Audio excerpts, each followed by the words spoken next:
के स्वागत करेंगे। हमारा मदनपुर कागर दोबरा ग्रुप की ओर से और हमारा विश्ववाणी चर्ची सब लोगों की ओर से हम ताली बजा के उनका स्वागत करेंगे।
सुसमाचार सुनाने के लिए। हालेलुया। मैं भी जब पीछे बैठी थी, यहाँ बच्चों का ग्रुप बहुत दिख रहा था, मैंने कहा प्रभु लगता चेयर और कम करनी पड़ेगी, बैठने वालों के पीछे भीड़ लगेगी। सच में ईमान इस कार्य मैंने हृदय में बड़ा विश्वास आ रहा था और मैं विश्वास करती हूँ फ्लोर पे बैठने वाले बहुत जम के बैठेंगे, बहुत सारे बैठेंगे। ये कारण होगा तब हम मेडिटेशन करेंगे। आमीन। हालेलुया। मेडिटेशन करेंगे तो बहुत कुछ फल आएगा। हालेलुया। मेडिटेशन का मतलब ही हमें बाइबल बहुत अच्छी रीति से सिखाता है। बाइबल कहती है मेडिटेशन है म्यूचुअल, चुपचाप साइलेंटली प्रभु से बातें करना। हालेलुया। अब ये बातें जो करने की हम बात कहते हैं, चुपचाप बात करना, ये होगा कैसे? हालेलुया। हम देखते हैं रोमियो 10:17 में प्रभु का वचन जीवित क्या कहता है कि विश्वास कहां से आता है? सुनने से। और सुनना कहां से होगा? प्रभु के वचन से। आमीन। ये बात सबको जाहिर होनी चाहिए आपके ऊपर, एक जन को अपने आप के ऊपर ये प्रकट होनी चाहिए कि विश्वास कहां से आएगा? वचन से, प्रभु के जीवित वचन से। और ये वचन कहां से आएगा? जब हम इस वचन को पढ़ेंगे ना। और ये विश्वास कहां से हमारा बढ़ेगा? जब अधिक समय हम प्रभु को देंगे। हालेलुया। ये बात कोई नई नहीं है मेडिटेशन, इसका सीधा अर्थ है हमारा परमेश्वर के साथ एक अच्छा गहरा संबंध होना। आमीन। जब हमारा एक अच्छा गहरा संबंध होगा, निश्चित है हम उस बात को समझने सुनने पाएंगे। हालेलुया। मेडिटेशन एक तरह के इंस्ट्रूमेंट है। आमीन। जब हम ये गिटार बजाते हैं, ये कॉन्गो बजाते हैं, क्वांग बजाते हैं, तो इसमें से एक कनेक्टिविटी निकलती है। आमीन। जब हम मेडिटेशन करेंगे, हम जो मेडिटेशन है, जो मनन करना वचन का, ये क्या है? इंस्ट्रूमेंट है, यंत्र है।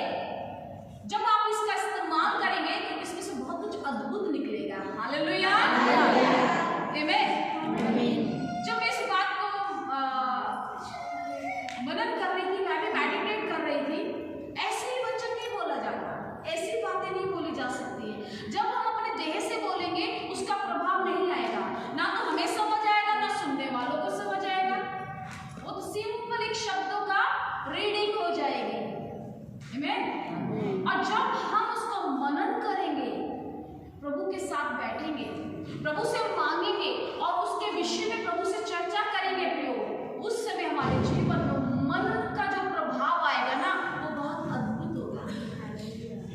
अभी जब सिस्टर भजन संहिता 28 को यहाँ रीड कर रही थी, इसके ऊपर मुझे अपना एक नया शब्द और इससे पता लगा कि प्रभु ये बात तो वही तो है मनन की जो आज हमने चर्चा करनी है। आमीन। आपने ध्यान दिया होगा बहुत गहराई से। मैं विश्वास करती हूँ जब सिस्टर ये 28 भजन संहिता यहाँ पे उन्होंने बोला था, उससे पहले उन्होंने मनन किया। आमीन। आप कभी उनसे पूछ लीजिएगा, उन्होंने मनन किया पहले, वो आकर ऐसे रीड करके नहीं सुना दिया सब बातों, उसका अर्थ आपको समझना है प्रभु ने कहा क्या है, तब हमें क्या होगा पता लगेगा प्रभु हमसे क्या चाहते हैं। Praise the Lord. ये जीवित वचन प्रियो ऐसा ही नहीं है, इसके अंदर बहुत गहराई है। आमीन। अभी इन दिनों में जब हम जिस कलीसिया से जुड़े हुए हैं, मैं खुद जिस कलीसिया से जुड़ी, सेवा करने के अलावा हमें जुड़ना बहुत जरूरी है। हमें जुड़ना ही दिखाता है हम मनन कर रहे हैं। जब हम इस वचन से जुड़ते हैं वो एक मनन है, वो एक मेडिटेट करना है। वचन को जब हम मेडिटेट करते हैं, जब हम उसके साथ जुड़ते हैं तो कुछ अद्भुत प्रकट होता है हमारे जीवन में। हालेलुया। मैं सोच रही थी जब ये मुझे पता लगा कि यह वचन के लिए विषय में, आप विश्वास करिए मैं सुबह से उलझन में थी क्योंकि सारा वीक का ऑफिस, संडे को सैटरडे संडे का चर्च में, लेकिन क्या हुआ मैं शाम को जब कलीसिया में गई फ्राइडे मीटिंग में, आप विश्वास मानिएगा मेरे हृदय में एक बोझ आता, प्रभु मुझे किस वचन का मनन करना है, किस बातों को मनन करना है कि तेरे सुनने वालों के जीवन में वो मनन आ जाए, वो चिंतन करने लगे वचन का। हालेलुया। वो मेडिटेट करने लगे। आप बिलीव करिए टोटली जो मैं सोच रही थी शाम को पास्टर ने A to Z मेरे विषय में वहाँ बात की। आज जब हृदय में मनन करते हैं, जब एक चिंतन के साथ, एक अच्छे कॉन्शियस एक विचार के साथ प्रभु के साथ जुड़ते हैं ना, आपको बाहरी शरीर से भी करने की जरूरत नहीं है। आप उससे पहले अपने हृदय में करिए। हमारा परमेश्वर मनों को जांचने वाला परमेश्वर है। हालेलुया। अगर आप कहें वचन, आप ये कैसे करें, मैं कहती हूँ गारंटी से, जब यीशु मसीह स्वर्ग उठाए गए, बाइबल बताती है उस समय जब एक चेला युद्धस्कृत्यों ने फांसी लगा दिया था बुरा करने की वजह से, उसके बाद वो 11 चेले रह गए। उन 11 चेले ने अपनी टीम को कंप्लीट करने के लिए जब 2 पर्चियां डाली तो उसमें एक मतीहा का नाम आया। वो कैसे आ गया 2 के बीच में से, जो जेन्युइन था वो सामने आ गया, क्योंकि वहां साफ लिखा है अच्छी रीति से, परमेश्वर मनों को जांचने वाला है। वो चाहते थे हमें वैसे ही सॉलिड पर्सन मिले, हमारी संगति में, हमारे ग्रुप में आए, तो प्रभु ने उनको वही दिया, मतीहा। हालेलुया। मनन करना हमारे लाइफ के लिए बहुत ज्यादा जरूरी है। हालेलुया। ये जो हमारा इंस्ट्रूमेंट है ना मेडिटेशन का, विजडम और नॉलेज का इंस्ट्रूमेंट, यानी ज्ञान और प्रकाश का इंस्ट्रूमेंट है। एक बार इफिसियों 1:18 खोल के देखिए, क्या कहता है। इफिसियों 1:18 नया नियम में है।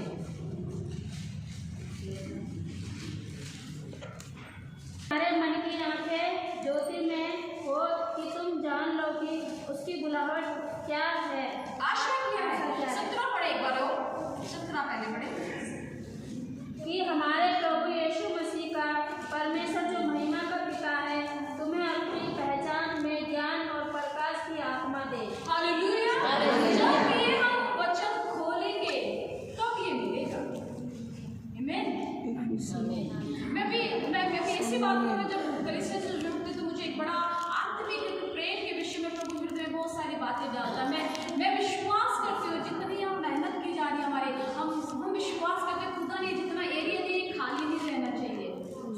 आमीन। आप प्रभु से मांगे एक दिन पहले कि प्रभु मेरे कल संडे को बहुत सारी कलीसिया में चेयर्स जगह खाली देगी, प्रभु खाली नहीं तेरे लोगों से भर देगा। क्योंकि प्रभु का राज्य इतना बड़ा है। हालेलुया।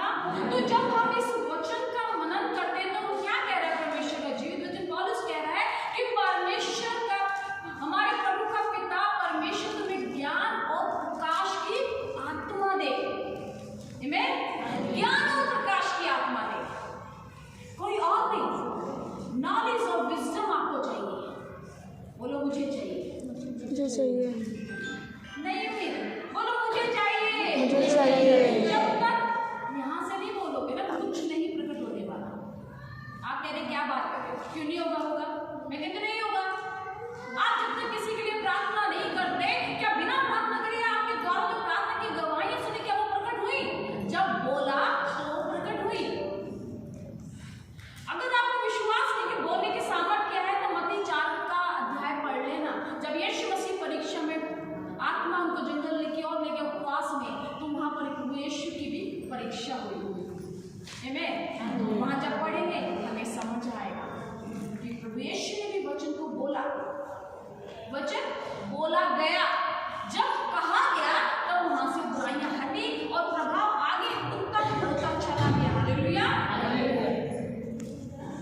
आत्मिक। बहुत बड़ा डिफरेंस है। थोड़ा सा ट्रैक से हटकर आत्मिकता मेडिटेशन से थोड़ा सा हटकर इसलिए बताना चाहती हूँ, इसका पैरेलल पार्ट है। हमें आत्मिक बनना है। Hallelujah hallelujah. हमें क्या बनना है? आत्मिक। आत्मिक बनना है, धार्मिक नहीं। धार्मिक तो बाहर में जाकर भी बनी पड़ी है ना। तो व्हाई वी सेपरेट? हम क्यों सेपरेट हुए और क्यों रहे सेपरेट? हम सेपरेट होना है। वचन आत्मा मुझे बता रहा है, जो ज्योति होती है वो काट के नीचे नहीं रखी जाती, ऊंचे पे पैमाने पर रखी जाती, ताकि आने जाने वाला उससे ज्योति पाए, प्रकाश पाए, उजाला पाए। हालेलुया। अधिक से अधिक वचन पढ़िए, अधिक से अधिक वचन की गहराई से लिपट जाएं, क्योंकि बाइबल बताती है, पौलुस कहता है, जब वो चिट्ठियां लिख लिख के कलीसियों में, उन दिनों में कलीसिया क्या होती थी? नाम से नहीं होती थी किसी के। कलीसिया उस नगर शहर के नाम से होती थी। तो पौलुस ने जब आप लेटर लिख लिख के भेजता था, तो वो उस देश का, उस कंट्री का, उस नगर का हाल भेजता था कि अब कलीसिया कितनी उन्नतियां कर रही है। अब हम क्या है? हम परमेश्वर की पत्रियां हैं, हम उसके लेटर हैं। हालेलुया। अगर हम अपने आप को धार्मिकता में लेके चलना है, ये राइट नहीं है। हमें आत्मिक रीति से लेके चलना है, क्योंकि धार्मिकता पता क्या, आपको समझ नहीं आता शायद कलीसिया को मैं जो बताना चाह रही हूँ। अभी शायद कुछ लोगों को नहीं समझ आया, कुछ नहीं समझ पाएंगे। धार्मिकता वो होती है प्रियो, हम प्रभु में आते हैं। बाइबल बताती है, मैं किसी का निरादर भी नहीं करना। हालेलुया। क्योंकि प्रभु यीशु मसीह ने कभी किसी का निरादर नहीं किया, लेकिन बुद्धि और समझ का जब उनके ऊपर आत्मा था, जो वो उस समय की बात कर रहे, वो आज भी हमारे बीच में कार्य इसलिए करता है कि जब हम उसके वचन से लिपटे रहते हैं। जब वो फरीसी उनका उल्हाना करते या गलत बोलते, विरोध करते, तो वो परमेश्वर की बातें करता, परमेश्वर के विषय में होकर अपने आप को बोलता है, तो वो वहां से चुपचाप निकल जाते थे। This is right spiritualness. ये आपकी आत्मिकता है। समझ पा रहे? अब धार्मिकता क्या होगी? किसी ने कहा, भाई तू तो बहुत ज्यादा धर्मी बन रहा है, बहुत ज्यादा ईसाई हो गया है। अरे वो उसने एक बोला, आप उसके बारे में 4 बोल देते। ये है धार्मिकता। आप क्या दिखा रहे हैं? धार्मिकता। अरे भाई मैं तो संसार की बात छोड़ के मैं तो सच्चा परमेश्वर पा लिया है, मैं तो तुझसे ज्यादा धर्मी हूँ। डेफिनेट हमारा परमेश्वर सबसे ऊंचा है, लेकिन उसको दिखाने का तरीका समझना हमें। हालेलुया। हालेलुया। हम किसी के विरोध में नहीं, लेकिन हम परमेश्वर की सच्ची बातों को वहां रिवील करने वाले, उनको प्रकट करने वाले बने। हम प्रभु यीशु मसीह की लेटर बने, उसकी पत्री बने, जो हमें देखे तो हमें यीशु मसीह को पढ़ने पाए हमसे। हालेलुया। कलीसिया समझ आता रहे तो बात करते रहना। ये वचन साफ कह रहा है, ध्यान से देखते रहो, ऐसा ना हो कि कोई परमेश्वर के अनुग्रह से वंचित रह जाए। कौन? वो जो दूसरा विरोधी हमारा है ना, जो अभी इन दिनों में परसिक्यूशंस के विषय में हमने यहाँ सुना था, एक बात प्रार्थना सता। हमें चुपचाप जैसे यीशु ने करा, हमें वही काम करने। प्रभु यीशु ने जो करा वही करने। पतरस की तरह बंद करने, उसके कान में काटने। क्या तो हमारे पास वो साधन तो उसका वापसी जोड़ दे। हालेलुया। हमारे अंदर आत्मिकता होनी चाहिए। जब मनन करेंगे तब आएगा ये सब। जब हम वचन से समझ करेंगे तब आएगा। परमेश्वर के अनुग्रह से वंचित रह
दाऊद जब यहाँ अपने साहित्य के विषय में चर्चा कर रहा है तो क्या कहता है, वो भी पढ़ के देखिए नीति वचन 4:23 यहाँ बताता वचन के 28:2 में, तब जब मैं तेरी दुहाई दूं, तेरे पवित्र स्थान की भीतरी कोठरी को हाथ उठाऊं, तब मेरी गिड़गिड़ाहट की बात सुन लेना। गिड़गिड़ाहट किससे होती है? इससे एक अच्छा संबंध है हमारा, उसको चिल्ला के बोलने की जरूरत नहीं है, हमें मनन के साथ बोलेंगे वो सुन लेगा। आमीन। अगर हम अपने माता पिता, घर के शारीरिक माता पिता के विषय में चर्चा करते हैं, अगर हमारे माता पिता या घर का बड़ा गार्जियन उनके साथ हमारा अच्छा रिश्ता कैसा होता है? आज्ञाकारी होने से। अगर वो रिश्ता है ना, मैं कहती हूँ चिल्ला के बोलने की जरूरत नहीं है, कई बार कहने की जरूरत नहीं है। Believe, say and believe, definitely will receive. हमारा प्रभु ऐसा है। अभी सिस्टर जब प्रार्थना कर रही थी, सिस्टर सारी कहती हमारा परमेश्वर गहरा नहीं है ना? हमें कई बार बोलना पड़ेगा, नहीं वो एक बार बोलता है, सुनता है हमारे एक बार कहने से, और उससे पहले लिखा ना वचन, वो हमारे मनों को जांचने वाला परमेश्वर। Hallelujah, Jesus, hallelujah. वो हमारे मनों को जांचता है, हमें अब किस बात की जरूरत है? बस जरूरत है बुद्धि और ज्ञान प्रकाश की। ये इब्रानी 1:17 पढ़कर आप लोग प्रार्थना करेंगे, प्रभु आपको वचन के मनन में ले जाएगा, आपको अपने सामर्थ्य, अपने अभिषेक, अपनी बुद्धि और ज्ञान से भरेगा कि वचन आप क्या कहता है। Hallelujah, hallelujah.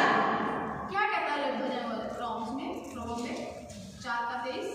सबसे अधिक अपने मन की रक्षा कर, क्योंकि जीवन का मूल स्रोत वही है। Hallelujah, hallelujah. जब इसकी रक्षा हो जाएगी ना, तो कोई कड़वी जड़ नहीं फूटेगी। आमीन, आमीन। कड़वी जड़ नहीं फूटेगी, अनुग्रह निकलेगा हमारे अंदर से। ये अनुग्रह आने का कारण ही तो यही है कि हमारे अंदर से प्रभु का अनुग्रह निकले, वो जो उसने हमारे अंदर भरा है वो निकलने वाले। Hallelujah, praise the Lord. या सबसे अधिक अपने मन की रक्षा कर, क्योंकि जीवन का मूल स्रोत वही है। बेसिक सोर्स हमारे मन से निकलता है। बेसिक सोर्स मतलब हमारे जीवन की जितनी भी आशीष आ रही है, जितनी भी बुराइयां घेर रही है, वो कहां से आ रही है? अंदर से। क्योंकि बाइबल साफ रहती है, प्रभु यीशु ने साफ बोल दिया, जब चेलों के विषय में फरीसी बोलते थे तेरे चेलों को हाथ नहीं धोते, ऐसी खाते, उपवास भी नहीं करते, क्या वो ऐसे ही बोलते थे? प्रभु यीशु ने बहुत अच्छी रीति से उनको समझाया। अगर लूका में देखते हैं, प्रभु यीशु मसीह कहते हैं कि मैं जिसको धोऊं उसको हाथ पाथ धोने की भी क्या जरूरत है? समझने की बात, शरीर में अंदर हमारी आत्मा, क्योंकि जब हम वचन पढ़ेंगे ना प्रियो, यही तो प्रभु यीशु धो रहे हैं। आप कहोगे कि ऐसे समय में यीशु धोते हैं ना, रोज मनन करिए ना, प्रभु के साथ बैठ जाइए 1 घंटे लेकर, डिसाइड कर लो मुझे यूहन्ना का किताब आज शुरू करना है, और जल्दी से उसको अगर जितने भी उसमें अध्याय के 21 अध्याय हैं सबको खत्म कर डालना। एक दिन में 10 अध्याय पढ़ो, बड़ी बात नहीं है। 1 घंटा मैक्सिमम, दिन का 1 घंटा सिर्फ बाइबल रीडिंग का निकाल कर, और उसके बाद एक कॉपी पेन लेके बैठो और लिखो उसको, यहाँ प्रभु ने किस वचन को मुझे छू दिया, उसके कौन से शब्द मुझे छू गए, करके देखिएगा, बड़ा मजेदार आता है, बहुत मजा आता है इसको करके। जब आप ये पढ़ेंगे ना, आप हृदय अंदर से आनंदित हो जाएंगे, अरे वाह प्रभु, इसमें तो ये भी है, इसमें ये भी है, क्योंकि बाइबल बताती है ये अथाह धन संपत्ति हमारी जो समुद्र में गड़ी हुई है, समुद्र के संसार का जो एरिया है ना, इसके अंदर इसके प्रभाव ने इनको छुपा रखा है, लेकिन जब आप प्रभु के प्रभाव में आएंगे ना, ये सब उभर के ऊपर आने लग जाएगा। हालेलुया, उभर के ऊपर आएगा। अगर लेना है तो डुबकी मार लो इसके अंदर, डुबकी मारनी जरूरी है।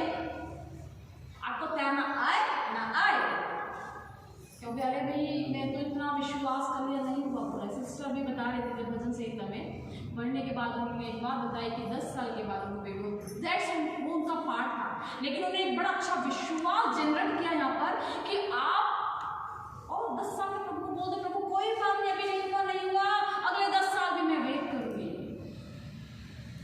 तब आपकी विश्वास योग्यता, आपकी स्थिरता देखकर प्रभु तुरंत उत्तर देती है। ये किसका हुआ? उनको किसी ने थोड़ी बताया तुम 10 साल तक वेट करो। उन्होंने अपने वेट के ऊपर प्रभु की उपस्थिति पहचान ली।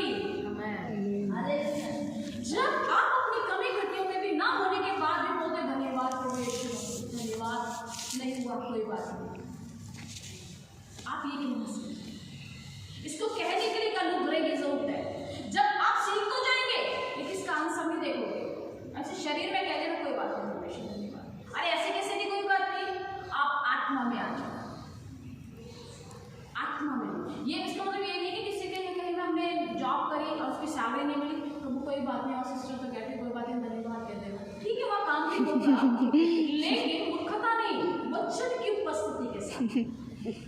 उससे पहले हमें वचन में मनन में चलते रहना है, ताकि जब प्रभु ये प्रस्तुतियां हमारे साथ आए तो हम कहने पाए प्रभु धन्यवाद तेरा जो नहीं हुआ।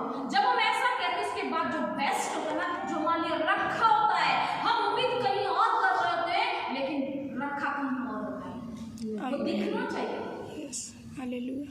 ये इफिसियों 1:18 में प्रभु कहते हैं ना, वचन सीधे तौर पे कहता है तेरी पौलुस प्रार्थना करता है लोगों के लिए कि तेरी मन की आंखें ज्योतिर्मय हो जाए, ताकि तू जान ले कि तेरी विश्वास की आशा क्या है। हमारी विश्वास किस पर है? उस आशा पर, जीवित वचन के ऊपर, प्रभु यीशु मसीह के ऊपर है, ताकि हम ये जान ले जो काम नहीं हुआ वो होगा और बेस्ट होगा। हालेलुया। मैंने अभी बीते दिनों में अपने यहाँ गुमटी के लोगों को और दराही साथ के लोगों को भी सिखाना एक बात तो शुरू किया है, वो बड़ा कठिन है। कोई सुनता तो सोचता है अरे क्या मूर्खता करे सिस्टर, हम आपसे कहने वाले प्रार्थना कर दो, आप कह रहे हो ये करो वो करो, बट वो जड़ है, अपनी उन्नति की एक जड़ है, ये मन है ना। जो नीति वचन 4:23 बहुत सटीक वचन है। अगर हमारे मन के अंदर कुछ हो रहा है ना, शरीर में कितने भी उपवास कर लो, कितने भी संगतियां कर लो, किसी से भी ले हैंड करा लो, मैं कहती हूँ कुछ हो जाए तो कह देना, क्योंकि आपका शरीर उसको मान रहा है, आपका मन कहीं और बढ़ रहा है। इधर आप पॉलिश करते हो फरीसियों के समान, बाहर से तो पॉलिश कर रहे हैं, हम अपने आप को बहुत धर्मी दिखा रहे हैं, बहुत प्रार्थना कर रहे हैं, बहुत हालेलुया, बहुत जय मसीह कर रहे हैं, उपवास कर रहे हैं, आंसर नहीं आ रहा। रीजन क्या है? बाहर तो सब कुछ फिर रहा है, लेकिन बाहर क्या है, एरिया हमारा क्या हो गया, चूना फिरी भी कब्र के समान। एक कब्र में अंदर क्या होता है, हाड़ मांस होता है, एक मृत शरीर होता है, और बाहर से वो लिपा पोती हो जाती है। समझ पा रहे हैं? ये जीवन नहीं, वो जीवन जिसके अंदर बहुत कुछ सुंदरता हो, जब हमारे अंदर से निकले तो सुनने वाले के ऊपर आशीष आए, हमारे द्वारा बोले और उसके ऊपर आशीष आए। जब हम बोले, ये ना हम बोले सामने वाला भिनभिना जाए, चिड़चिड़ा जाए, वो एक के बदले एक बोलने के चुप रहने वाला बल्कि 10 सुना जाए, मैं ये नहीं। आत्मा में मनन करिए, आत्मा में मनन करिए, आत्मा में आप चले तो धन्यवाद यीशु, धन्यवाद यीशु, धन्यवाद यीशु, अन्य भाषा अन्य भाषा में लगे रहिए। दिस इज अ मेडिटेशन, आपका कनेक्टिविटी प्रभु के साथ बनी रहे, ये है मेडिटेशन। हालेलुया। अपने मन की रक्षा करने 2 वचनों को पकड़ के रखना, इब्रानियों 1:17-18 और नीति वचन 4:23। आप पल लाओगे, अगली बार आप दोहराई दोगे। ये हमारा विश्वास आता कहां से? परमेश्वर के वचन से। बोलो परमेश्वर के वचन से। परमेश्वर के वचन से। परमेश्वर के वचन से क्या आता है? विश्वास। वेरी गुड, सुन रहे हैं? हालेलुया। हालेलुया। ऑफेंस कहां से आता है? अपराध कहां से आता है? गॉसिप से, चुगलियां करने से, एक दूसरे की भिनभिनाहट करने से। एग्जैक्टली, ज्यादा किसी से बातचीत करने से। मतलब ये नहीं हम सोसाइटी में नहीं रहेंगे, मतलब ये नहीं पड़ोसी से बात नहीं करेंगे, करो ना थोड़ा खाली समय, चलो आओ थोड़ा दरवाजे पे खड़े देखिए तो बाहर क्या हो रहा है। नहीं, ऐसा नहीं। अपने घर में सबके पास एंड्रॉइड फोन है, भजन लगा लो, मसीह भजन लगा लो। अधिक बाइबल पढ़ के आप सोच रहे हैं क्या है, जिसे में तुम्हें बाइबल पढ़ाते रहते हैं, कोई बात नहीं ना, कुछ और सुन लो। दाऊद के विषय में मूवी निकाल लो अपने मोबाइल पर, सुनो। पौलुस के विषय में मूवी निकाल लो, वो सुनो सारा समय। क्योंकि फिर आपका, देखिए सबसे बड़ी बात है, हमारा मन की रक्षा कहाँ से होगी? जब हमारा इन्वायरमेंट क्रिएट होगा, जब हमारे वातावरण क्रिएट होगा। अब देखिए यहाँ वचन चल रहा है, बच्चे बुरे नहीं लेकिन शोर नहीं करे, हमने क्या करा, उनको कुछ देर के लिए सेपरेट किया। समझने वाले समझ लो। अब हमने कुछ चीजों को अपने से सेपरेट करना है, तब हमारा मनन प्रभु के वचन के साथ होगा। इसलिए हमें अपने आप को क्या करना है? विश्वास पे रखना है, वचन की संगति में रखना है, ना कि अपराध की संगति में।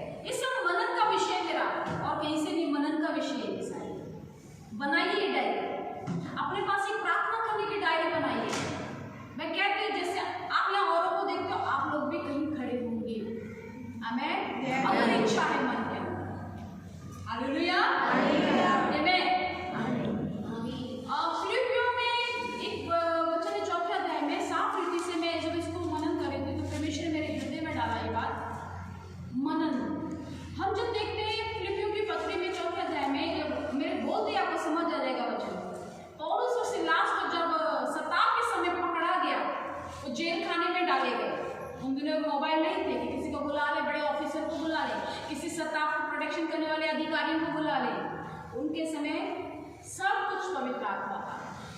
बैठे थे, दोनों पाँव में लकड़ियों के सांकलों से बंधे उन दोनों के पाँव थे।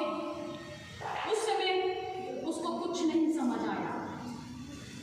पौलुस को बोलते बोलते पतरस के विषय में प्रभु बता रहा है। पौलुस और सिलास में बैठे थे, रात भर होते तो शायद उस दुविधा में पड़ जाते, अब क्या होगा, उनको पकड़े गए। लेकिन उसने एक ही मनन किया। पौलुस ने अपनी वहां बैठकर फिलिप्पियों की पत्री लिखी। जब हम फिलिप्पियों का किताब पढ़ते हैं ना बाइबल के अंदर, नया नियम, ये पौलुस ने जेल खाने में लिखी। हालेलुया। क्या हम अपनी परिस्थिति में कुछ मनन कर सकते हैं? शायद यहाँ बैठे बहुत से लोगों की डिमांड है, हमारे जीवन में ये नहीं हो रहा, वो नहीं हो रहा, बहुत सी बातें हैं। क्या हम उस परिस्थिति में मनन कर सकते हैं? आज से करेंगे। हालेलुया। आज से आप करेंगे, क्योंकि आज के जीवित वचन में कहते हैं आपको 100% फल लाएगा। जब पौलुस वहां बैठा था, सिलास वहां, दोनों रात को दोनों ने भजन गाया। उसने पौलुस ने पत्री लिखी उन दिनों में। सोचो एक पत्री लिखने में कितना समय लगा। हमें वचन पढ़ने में एक चैप्टर भी पढ़ लेंगे, एक अध्याय भी, तो हमें बड़ा लंबा समय लगता है। उसने कितना समय लगाया होगा उस समय, सब चीजों को अरेंज किया होगा और मनन किया होगा कि आप क्या लिखो कलीसिया के नाम। उसने वहां पर लिखा, कलीसिया को क्या कहा, मैं कहता हूं तुम आनंदित रहो, मैं फिर से कहता हूं सदा आनंदित रहो। या पौलुस ने उस परिस्थिति में मनन किया और एक पत्री लिख डाली मेरे और आपके लिए। हालेलुया। हमें यही मनना है, हम एक दूसरे के लिए अनुग्रह बनना है। पतरस जब जेल खाने में था, आई रिमाइंड यू मेडिटेशन, कहाँ मेडिटेशन हुआ? जेल खाने में। पतरस को जब जेल खाने में डाला गया, उन दिनों में आपको अच्छी तरह पता होगा, जब पतरस को जेल खाने में डाला गया, वो पढ़कर सो गया। आप कहेंगे कैसे बात करें, कहाँ सोया होगा वो? मैं कहती सोया है, वचन बताता है। उसी समय रात को स्वर्गदूत आके उसकी पसली पे हाथ मारता है। किसके मारना था? जगह नहीं था पतरस उस समय, वो सोया हुआ था। हालेलुया। उस समय पतरस सोया हुआ था, जबकि वो जेल खाने में था परसिक्यूशंस के बिहार पर। सताव मसीह प्रचार के कारण पड़ोसियों ने उसको जेल खाने में डाल दिया, लेकिन जब वो स्वर्गदूत ने आके उसकी पसली पे हाथ मारा, उस समय वो सोया हुआ था और उससे कहा उठ खड़ा हो, अपने वस्त्र पहन ले। बाहर निकलने के विषय में बोला। यहाँ पर टॉपिक क्या है? मेडिटेशन। वो इतना मेडिटेट किया उसने प्रभु को अपने अंदर, परिस्थितियां में जेल खाने में पड़ा, लेकिन वो सोया। हालेलुया। समझिए, ये हमारे आनंद की नींद है। बाइबल बताती है परमेश्वर अपने भक्तों को नींद यूं ही दान में दे देता है। आमीन। यूं ही नींद दान में देता है वो। जरूरत है तो आत्मिक बनने की, और आत्मिक हमारी यहीं से आएगी। अधिक से अधिक मेडिटेशन करिए, अधिक से अधिक मनन करिए, वचन को उठाइए, पढ़िए, उसका प्रभु से प्रकाशन मांगिए। प्रभु उसके विषय में आपको अपने जितना बाइबल रीड किया होगा, प्रभु आत्मा आपके अंदर उस बातों को चलाएगा, तब आप मेडिटेशन कर पाएंगे। तो एक सेकंड के अंदर एक वचन पढ़ेंगे, इब्रानी 4 का 12।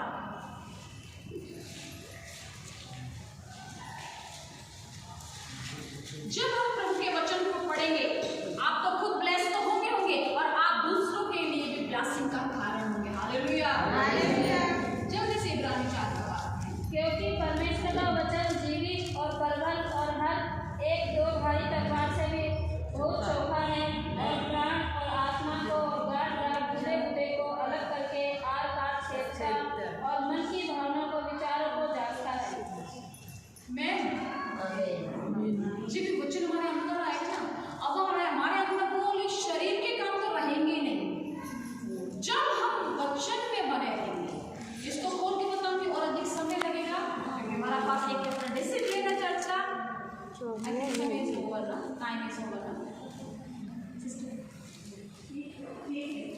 हालेलुया। वचन कह रहा है साफ रीति से, क्योंकि परमेश्वर के वचन कैसा है? जीवित है। बोलो जीवित है, प्रबल है, दो धारी तलवार है, और बहुत चौखा है। आमीन। अब ये क्या करता? प्राण को भी और आत्मा को भी आर पार छेद देता है। जब ये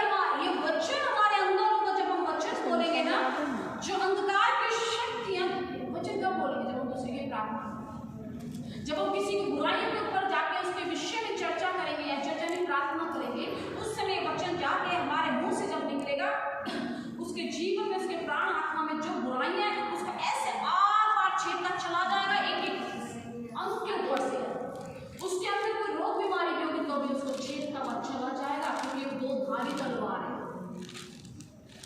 आप कहेंगे कैसे दो धारी तलवार? एक वचन बताकर मैं सपोज करेंगे दो धारी तलवार। प्रभु कहते हैं मत्ती 7 में, मांगो तो तुम्हें दिया जाएगा। हर एक जगह वो वचन बोलता है तुम्हारे मांगने से पहले मैं जानता हूँ तुम्हें क्या चाहिए। प्रभु आप कह रहे मांगने से पहले जानता हूँ। एक बार कहते हुए मांगो तो तुम्हें दिया जाएगा। समझे आप? दो धारी तलवार वो दोनों रीति से काम करता है। अगर ना मांगो तब भी करता है, लेकिन उसके लिए मनन जरूरी है और मांगना भी जरूरी है, क्योंकि हमें भली बात प्रभु के आगे रखना जरूरी है। Hallelujah, hallelujah. आमीन। जीवित वचनों के द्वारा खुदावन आपको बहुत ऐसे आशीष करे। हम अगली बार जब प्रभु आत्मा में इकट्ठा करे तो परमेश्वर बहुत से फल यहाँ पर देखने पाए। आए हम अपने आप को बताते हैं जीवित वचन में। धन्यवाद पिता परमेश्वर, प्रभु सुंदर समय आपने दिया, हमने इसको आपके लिए रखा परमेश्वर, आपके लिए सम्मान किया।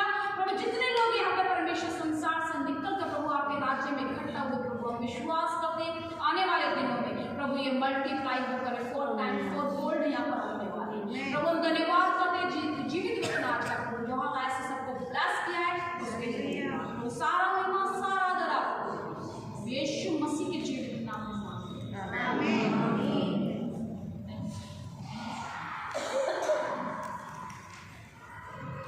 थैंक यू सिस्टर सरिता, अच्छा से हमको संदेश पढ़ा, अच्छा लगा। और भी प्रभु आपको आशीष करेगा, इस्तेमाल करेगा। बार बार आप हमारा बीच में आइएगा, एनकरेज वचन दे दीजिएगा। अभी हम